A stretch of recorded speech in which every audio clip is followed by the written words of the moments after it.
Close your eyes, relax. Feel the weight of your body pressing down, but now imagine that weight is lifting. Imagine you are rising, floating effortlessly above. You feel light, free, and yet fully conscious, fully aware. Do you feel it? Do you sense the separation? What if I told you that this sensation is not your imagination, but the beginning of a journey far beyond the physical? This is where you must begin. You are not confined to your body. The truth is, you never were. And it's time for you to explore that truth. Now, imagine this. You, floating freely, detached from the physical world, but still yourself. Your mind is clear, your consciousness intact. This is the out-of-body experience. You may think it's a fantasy, something out of a dream, but it's real, more real than you've ever imagined. And you too can access this state of expanded awareness. In a world driven by the pursuit of the tangible, the measurable, and the empirically provable, there exists a frontier that evades the grasp of traditional science and yet beckons to the very essence of human curiosity. This is the realm of consciousness, the ineffable landscape that extends far beyond the neurological and biological confines we call the brain. Few have ventured as deeply into this enigmatic domain as Robert Monroe, a man whose exploration of out-of-body experiences, what he termed OBE, has left an indelible mark on the understanding of human consciousness.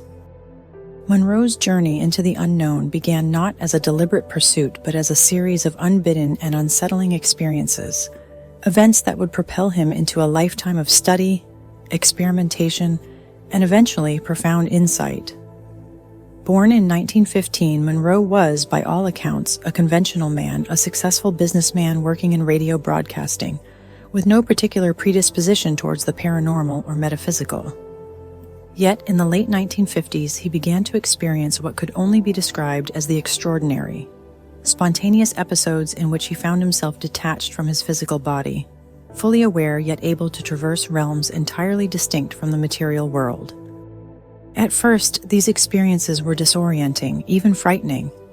Monroe described feeling an intense vibrational energy, a sensation that seemed to permeate his entire being before a sudden, sometimes violent, separation from his corporeal form.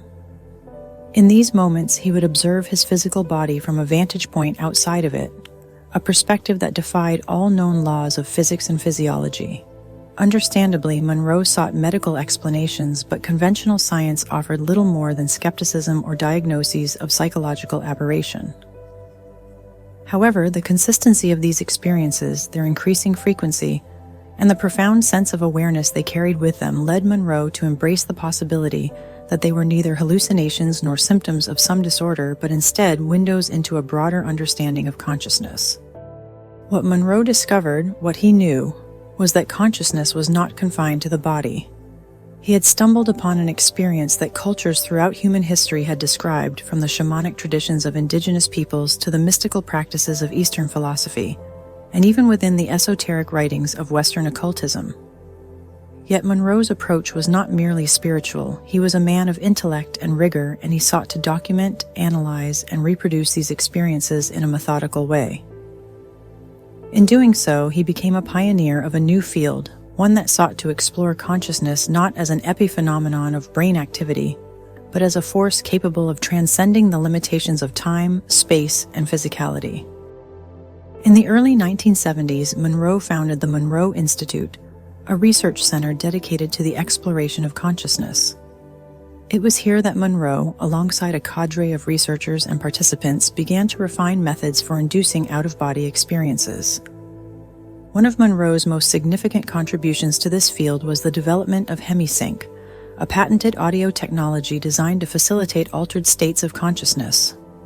By using specific binaural beats, sound frequencies that synchronize the brain's hemispheres, Monroe believed that individuals could be guided into the vibrational state that precedes an out-of-body experience. Monroe's OBEs took him far beyond the immediate vicinity of his physical body. He described traveling to distant locations on Earth, observing events that could later be verified. But more intriguing were his forays into what he referred to as the Locale 2 and Locale 3 realms. These were non-physical dimensions, each with their own distinct characteristics and inhabitants. Locale 2, according to Monroe, was a realm of thought-responsive environments where one's mental and emotional state could shape the very fabric of reality.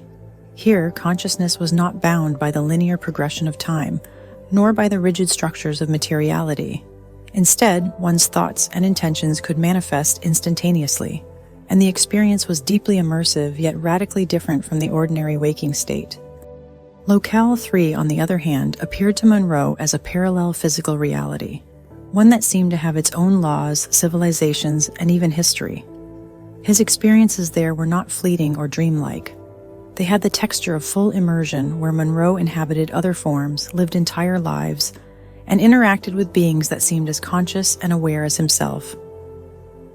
These encounters led Monroe to contemplate the possibility of alternate realities, each as valid and complex as our own, and each accessible through the expansion of consciousness. Central to Monroe's philosophy was the idea that human beings are, at their core, non-physical entities, beings of energy and consciousness that are temporarily housed in a physical form. He often spoke of the higher self or the total self, a broader aspect of consciousness that exists beyond the ego and the limited perspective of everyday awareness. Through OBEs, Monroe suggested that individuals could connect with this higher aspect of themselves, gaining insights into their purpose, their soul's journey, and the interconnected nature of all life.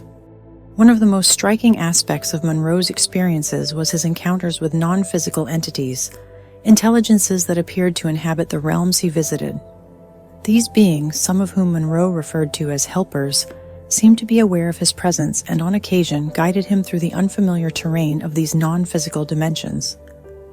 Monroe speculated that these entities could represent a variety of consciousness forms, some perhaps the spirits of deceased humans, others possibly beings from entirely different planes of existence.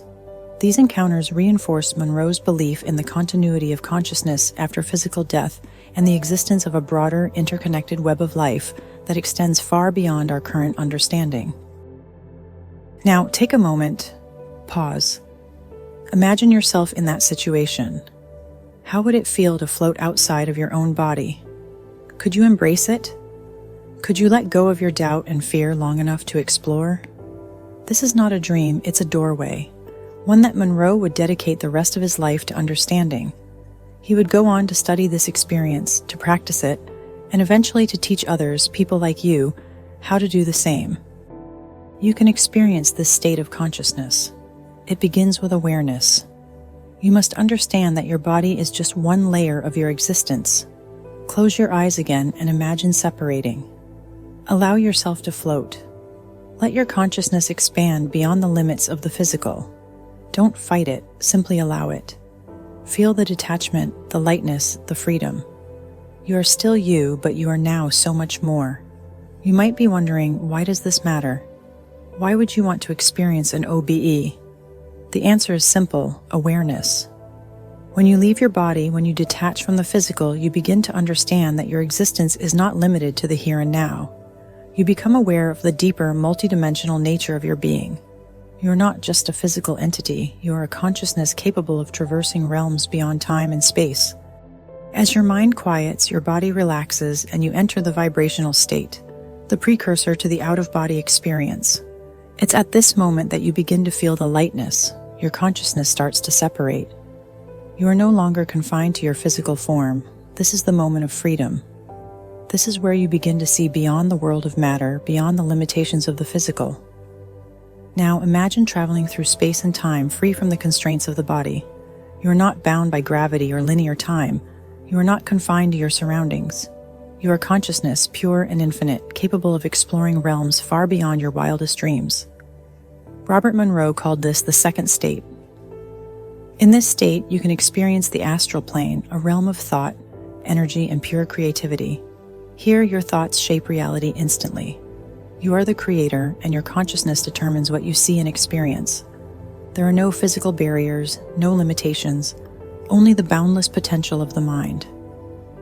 Monroe knew that the out-of-body experience wasn't just a phenomenon to be observed. It was a tool for personal growth, for self-awareness. Through these experiences, Monroe learned to see beyond the illusion of the physical world. He realized that life, death, and everything in between are part of a greater whole, a continuum of consciousness that stretches far beyond the physical realm. And now it's your turn to see this for yourself. You have the power to experience these realms.